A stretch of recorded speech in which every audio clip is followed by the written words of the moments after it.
Hey everybody, and welcome back to Theory Whiz!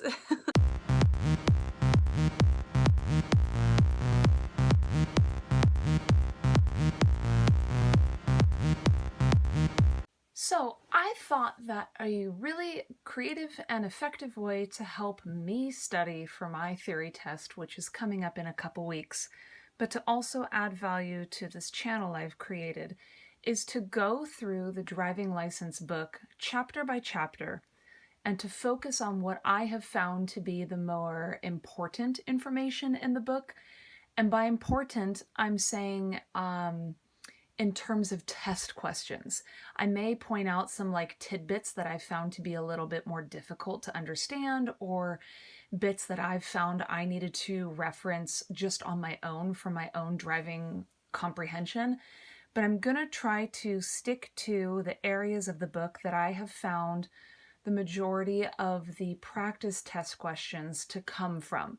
So I just want to throw out a disclaimer that you really should read this book at least once before you watch these videos, because I don't want to make you think that the information that I skip over isn't just as important. And also, it could be information that new test questions are going to be based off of. So I'm just referencing previous practice test questions that I've had access to on Elevcentralen. But you really do need to read through this book on your own. With that said, the first chapter in this book, let me move this over here, and I have my frame guide here. Okay. The first chapter in this book is the introduction chapter. And a lot of this, when you read through it, you're going to think to yourself, oh God, this is such common sense. Or, there's no way I'm going to be getting a test question off of anything like this. Never assume that. First of all, you will be getting test questions off of the most ridiculous things, even like the glossary in the back I've had to reference a bunch of times. But also, even the common sense things, you really need to make sure you understand, because the questions, at least the practice test questions that I've encountered, can sometimes be worded in weird or ambiguous ways. I have heard criticisms from expats who have taken this test in English or even other languages that it might actually be a translation problem and not that, the Swedish government is trying to trick anybody. But for whatever it's worth, you really do need to make sure you understand the broader concepts and don't just memorize things verbatim, because it's not going to benefit you on the exam. The exam questions, which I will show some at the end of this video, sometimes can be sort of ambiguously written, or you may find answers that are correct, like all of them might be correct, but you need to pick the most correct answer that they're looking for. So kind of read between the lines is what I guess I'm trying to say. Anyway, so we're going to go to the first bit that I've flagged. I'm going to see if I can zoom in here. So I've received a bunch of test questions off of this content here, and it's about deep learning, superficial learning, and overlearning. And I'm going to put a couple of those test questions that I've encountered at the end of this video. So basically, deep learning, you're going to understand the context of the traffic situations or laws that are presented to you on the test, and you're not going to forget that information after the test. That's like the purpose of deep learning. Sorry, I shouldn't say the purpose, but superficial learning is when you're just memorizing answers. And because you're only just memorizing words and you're not really internalizing what you are learning, in theory, you'll struggle to apply what you've learned to actual driving situations. And then overlearning is what they want you to do when you are practicing driving. They want you to be able to maneuver the car so that you can do it without thinking about it. And one of the things that I've actually found difficult in my driving lessons that I was talking to my teacher about before I had even read this was that I felt like such a shitty driver right now because I'm thinking too much. And she said, yeah, don't worry, it'll get better later on and you'll go back to feeling like a natural driver again. But I just found it interesting once I read this because that's exactly what I'm doing. I'm thinking so freaking much about the laws and everything that it makes things tricky. All right, the next bit I have flagged is here. Let's see. So, okay, you're going to get a couple questions about this section, at least on your practice tests. So, this bit. All driving licenses entitle you to drive mopeds Class 1 and 2, tractor Category A, and motorized equipment Class 2. They also entitle you to drive when towing a light trailer. So that is sort of a loaded paragraph. You can find the definitions of things like the tractor Category A or motorized equipment Class 2 in the glossary of the book. The test questions don't often refer to things like the book does. So like motorized equipment Class 2, you may come up to a test question that says like mechanical category equipment or something like that. I'll try to find a test question later on and plug it into this video. But you really do need to understand what these categories are and also the maximum speeds, which I'll get to in a different video, because you're going to be asked test questions on them. Now, panning down, you're going to get to your type of driving license that you are studying for, which is the B driving license. And I'm just going to read it here. It says it entitles you to drive a private car with a total weight, remember that, total weight, of no more than 3.5 tons and a light goods vehicle plus a light towed vehicle, in both cases the total weight max 750 kilograms, or where the car plus the towed vehicle's total weight does not exceed 3,500 kilograms. You are going to need to know this, and once I film the supplemental information chapter film, which is not going to be for a while, you'll understand why. You're going to be able to find more information about all of this, though, like I said, in the supplemental information bit. And this is where, sorry, let me pan out. This is where it's going to come into play. You're going to need to know all of this. You're going to need to be able to calculate whether you are legally allowed to drive a combination of car and trailer that the test question asks you to, based on their total weights, their curb weights, things like that.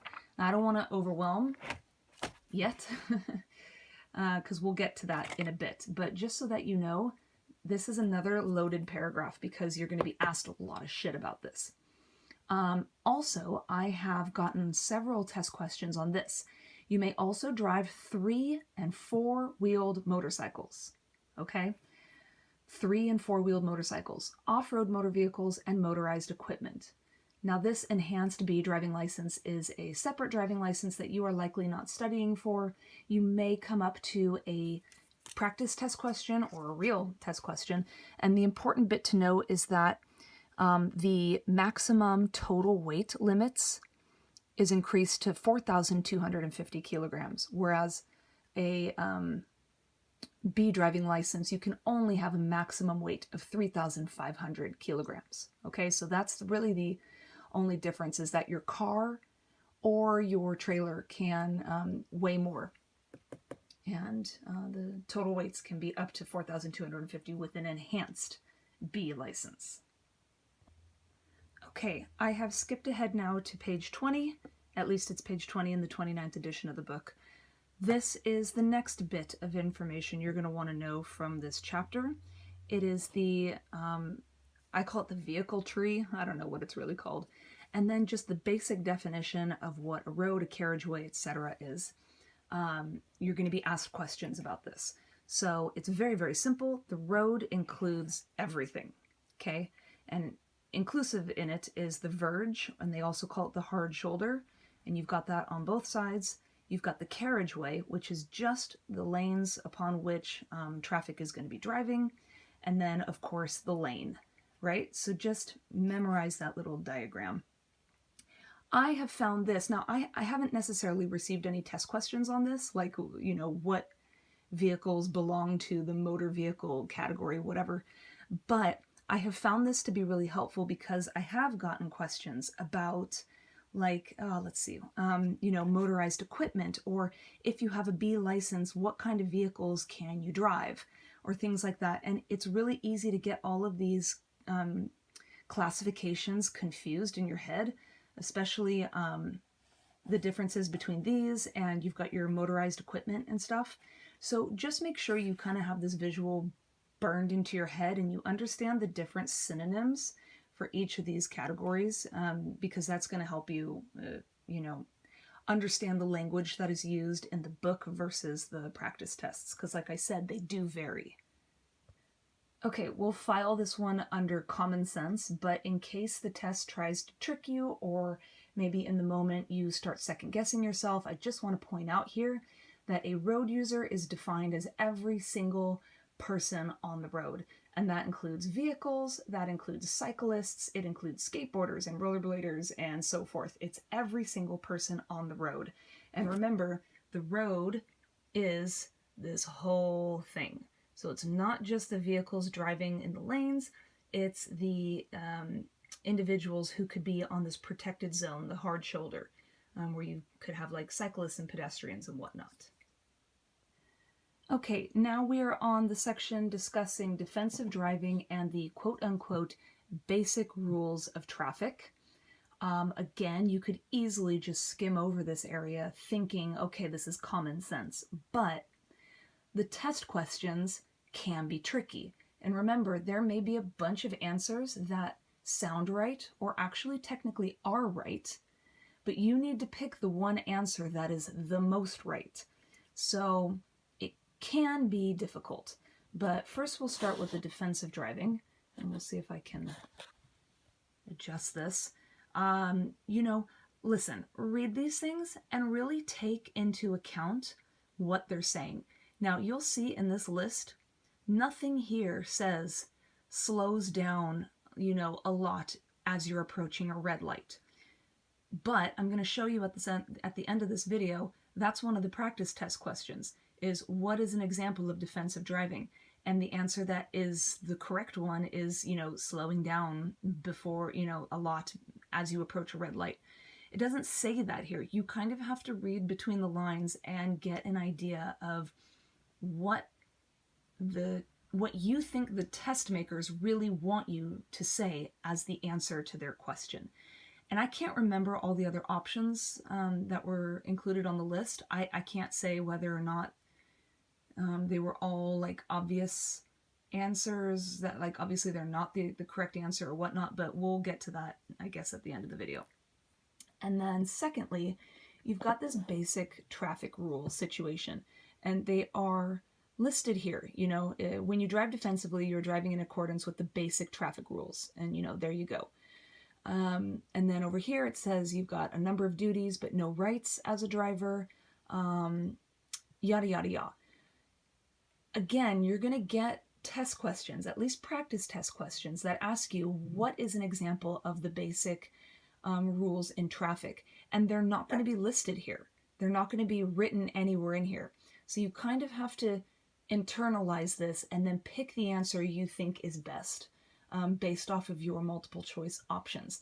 I think I have an example of one of those that I'll put at the end of the video so you can see what I'm talking about.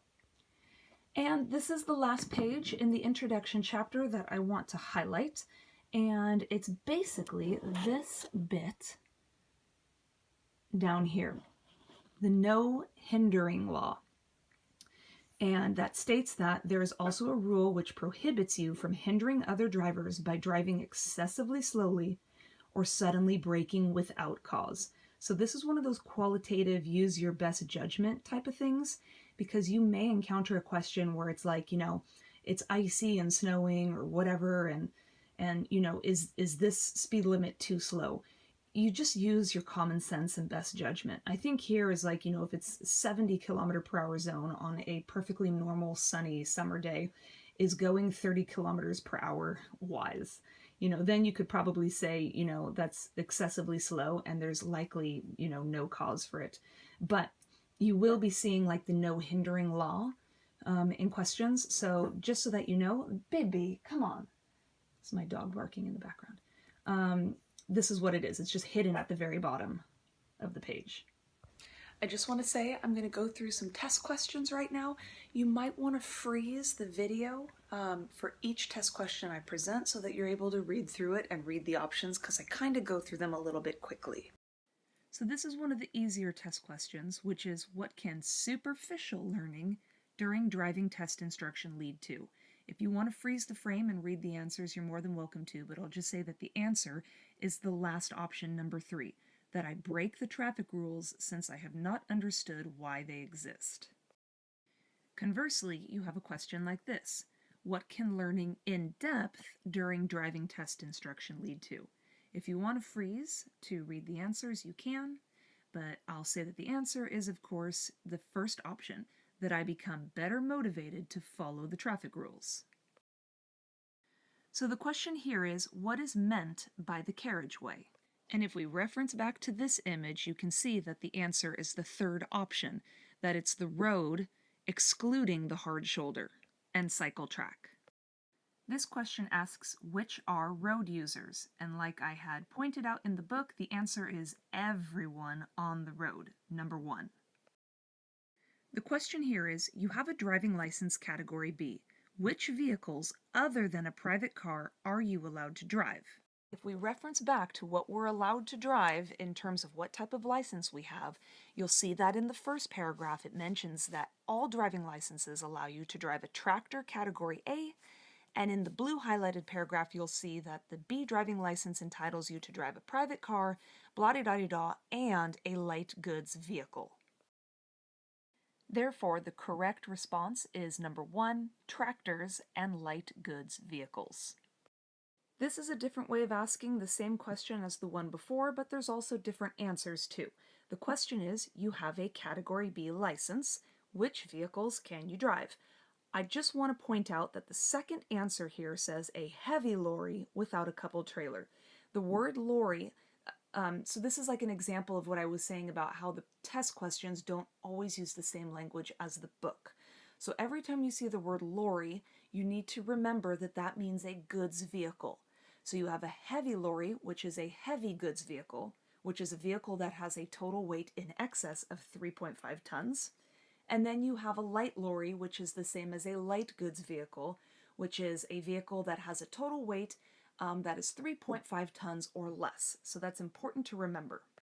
If we go back to the book and reread that one paragraph again, you'll see that in this paragraph it says that you can drive 3- and 4-wheeled motorcycles, but not 2-wheeled motorcycles. It also only says that you're allowed to drive light goods vehicles, or in other words, a light lorry, not a heavy lorry. But it does say that you can drive a private car, also coupled with a light towed vehicle. So in this case, the answer would be number 1, a private car with a coupled light trailer. So here's a question that asks the same question as the previous 2 questions, but again with different answers. The question is, you have a B license, which vehicles can you drive? Now this one is infuriating to me because I've gotten it wrong a bunch of times. First of all, the second option, 2-wheel light and heavy MC, don't even ask me what that means. I have no idea. And then the fourth option, which is the option I used to select until I got this question wrong enough times, is passenger car with a coupled trailer. That is correct. I have had to Google what exactly a passenger car is to confirm that it is a private car, and according to Google, a passenger car is a private car. So this is just one of those instances where you need to really know your stuff and be able to select the answer that is the most correct out of the options given to you. And through trial and error, I have learned that the answer is number 1, motor vehicles class 1 and 3-wheeled motorcycle. And we've seen before the 3-wheeled motorcycle bit is inside that little paragraph that I've showed twice now. And then the motor vehicles class 1 is just an example of why I said you really need to know your vehicle tree and maybe reference the supplemental information in the back of the book so that you know the actual definitions of all these different classifications, because the language used in the test, at least the English version of this test, is very oftentimes different than the language that's used in the book. The question here is, what is the maximum total weight for a light lorry? And if you remember, a lorry is also a goods vehicle, so it's asking what the maximum total weight for a light goods vehicle is. So if we go back to our favorite paragraph, you'll see here that the B driving license allows you to drive a light goods vehicle. And I agree that the language here is not very clear. You'll see this phrased differently throughout the book, so you'll get reinforcement of it later on. But if you read between the lines in the blue highlighted section of this text, you'll see that the total weight cannot exceed more than 3.5 tons, or 3,500 kilograms, same thing. The question for this one is, which of these actions are an example of defensive driving? And this is that test question I referenced earlier where the answer is number 2, to approach a red light at a low speed. That was not written anywhere in the book, and to be honest, I don't really know how that's an example of defensive driving, except that you're just being really, fuel efficient. But anyway, that's the answer. But here is an easier and more obvious question. Which of these actions are an example of defensive driving? And when you read through the options, you probably come to the decision that the third answer is correct, to drive slowly when visibility is poor. The final test question for this video is, what does the basic rule in traffic mean? Now, if you read through all of these options, the first 3, they could at least give you cause for pause. I remember feeling a little insecure reading some of the multiple choice responses for a lot of test questions because I start second guessing myself. And I could see how the first 2 options might be an example of the basic rule because, as you will see, none of the first 3 options were options given in the actual book. So this is another example of when you really need to be able to read between the lines and use sort of common sense and logic to come to the right conclusion. But of course, it is pretty common sense that the answer would be number 3. I should show consideration to other road users and those who live or are beside the road. I just wanted to thank you all for watching, and like and subscribe if you enjoyed this video. I'll be publishing the next chapter in the book soon.